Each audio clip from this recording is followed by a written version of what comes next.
Hey everybody, it's James here from Neuralnet Games, and today we're talking about Prosperity 3, chest, legs, and small item slots. We're going to talk about how these items work. I've got some really neat information here. We're going to talk about how you can use items twice, even within the same action, and that allows you to do some neat things.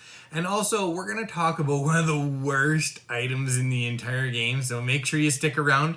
And then I just want to let you know, this is number 9 in the series. If you haven't seen the other videos, I'm going to put a link down in the description to the item discussion playlist, so make sure you check out the other videos as well. And also, I'm going to put some other links. I have been ranking items by prosperity, so doing a tier list, S, overpowered, A, B, C, D, that kind of stuff, so that you can go ahead and see by prosperity level which items are bad and which items are good. So make sure you check out that as well, and let's get started with the first item.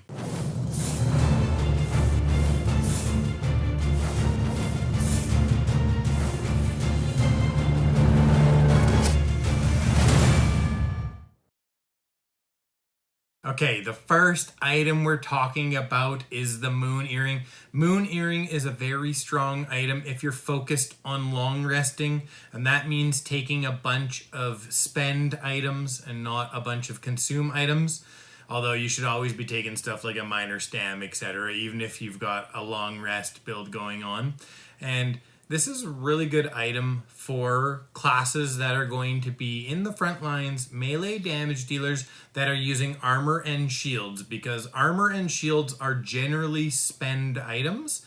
And so this item is actually best for classes that use those type of items that, are almost always spend, because it gets all of your spent items back. And what this allows you to do is to go, multiple cycles of your items. So you take Empowering Talisman and you take Moon Earring, and use all your items, use Moon Earring to untap them all. Sorry, that's a magic term.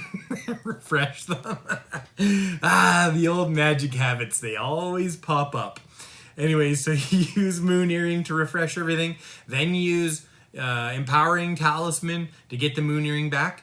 You've got 3 cycles of all of your spend items without having to slow down and take a long rest, which is really nice. And then you throw in 1 or 2 long rests, and you've got a ridiculous amount of item uses. And yeah, like I said, it works really great for those, tanky frontline melee damage dealers, because armor and shields are basically all spend.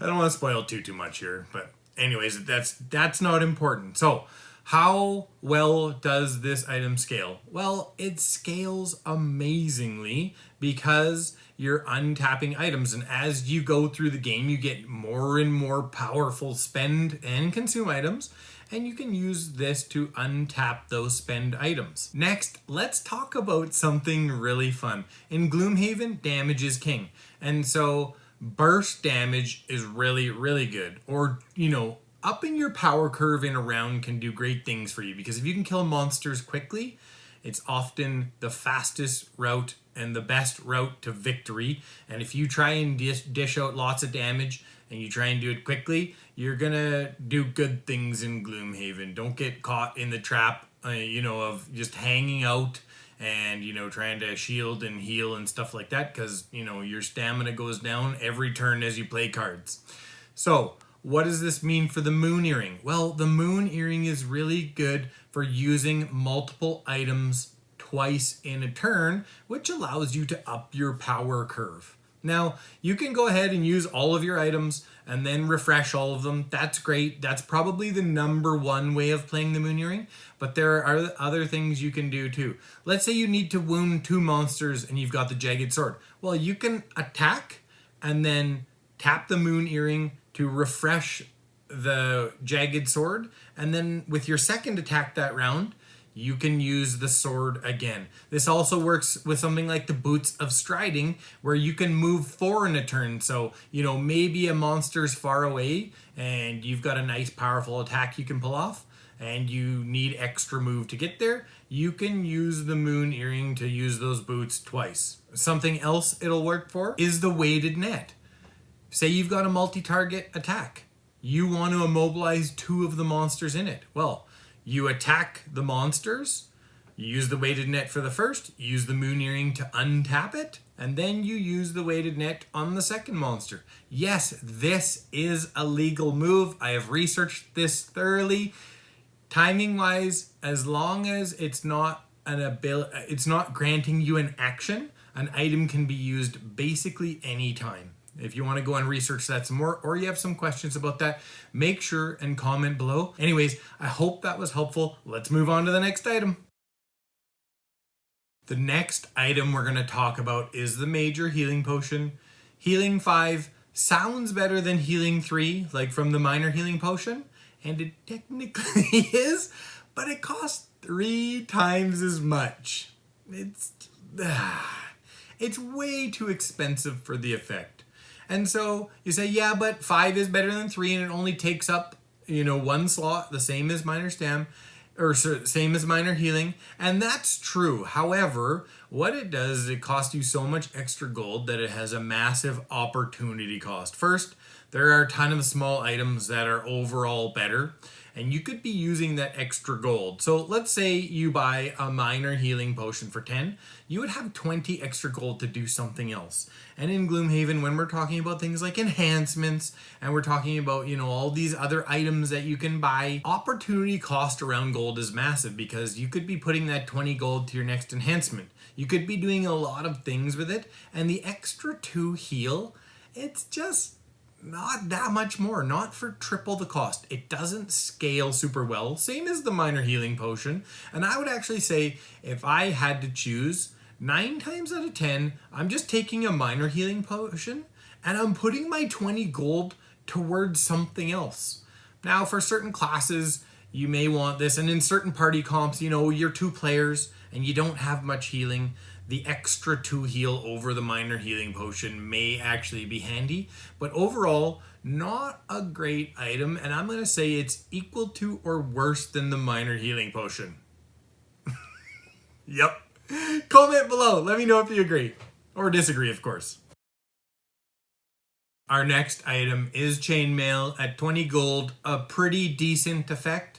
Not twice as good as Hide Armor, but still the extra charge is nice. However, it does put 3 -1s in your deck. So this item is good for classes that have the Ignore Negative Item Effects perk, but it's pretty damaging to classes that don't have that perk. So if you don't have that perk, I'm going to explain to you why you should probably avoid Mail. Sorry, it's called Chain Armor and Jaws of the Lion. Anyway, so you should avoid it because adding 3 -1s to your deck, especially if you're not really high level and you haven't buffed your attack modifier deck up a lot, is adding 3 -1s adds a lot of variability to your deck. Very often you're gonna, have a monster that has 3 or 4 hit points and you're gonna have a card that does 3 or 4 damage. Let's say it's exact damage.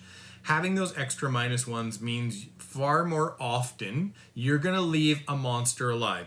When that monster stays alive, it is very often going to get another attack. When it gets another attack, it does a bunch of extra damage versus what it would have done if you didn't put the -1s in your deck, and that is going to offset how much damage mitigation the Chainmail armor provides, and it's going to slow you down. So not only does it have a damage cost effect, it has a longevity effect, which could end up costing you the scenario. You'll find in Gloomhaven, especially early on, and maybe up to mid-game, that most scenarios are going to be fairly close. They may come within a few turns. So, losing a few turns here and there can be pretty detrimental to your win rate. So, very good if you ignore negative item effects. If you can't ignore negative item effects, I would recommend that you not take this.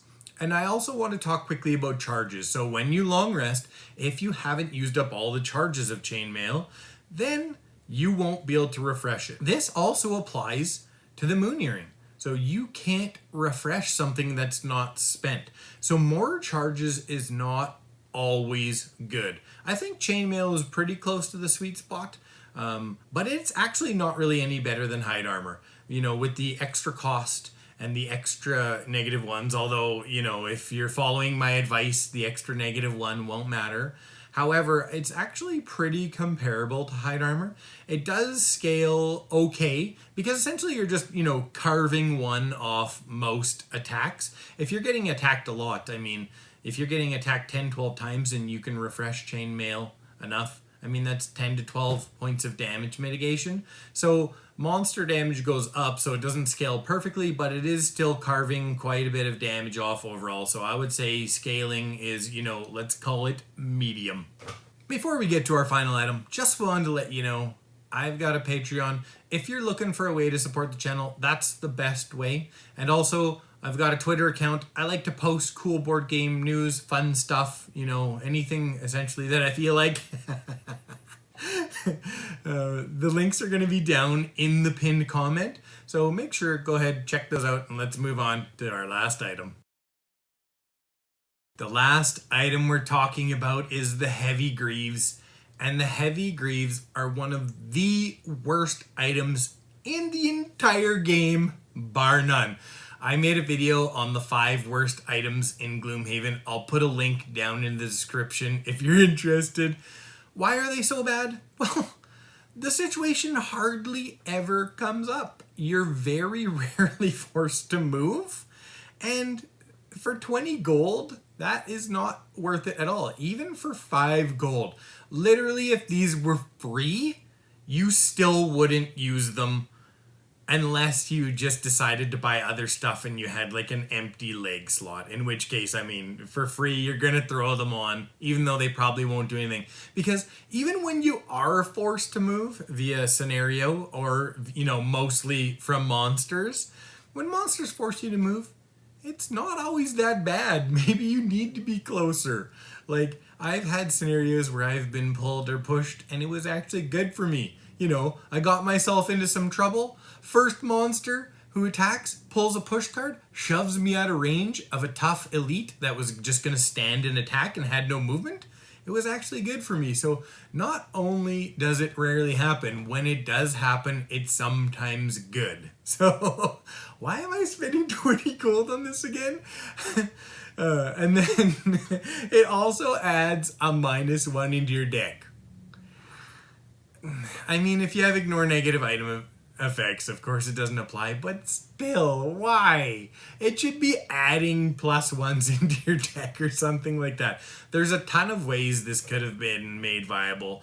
Don't want to get into that. Never, ever, ever, ever pay any amount of money for these boots, except in one very specific case where there's a scenario that can kind of cause you some problems. You'll know when you get there, and if they're around, these boots may help you for like pretty much one scenario in the entire campaign. Make sure and comment below. Let me know your thoughts on that. When have the Heavy Greaves been good for you? And I just want to say thanks for watching the video, and a special thank you to my subscribers and to my patrons. I couldn't do it without you.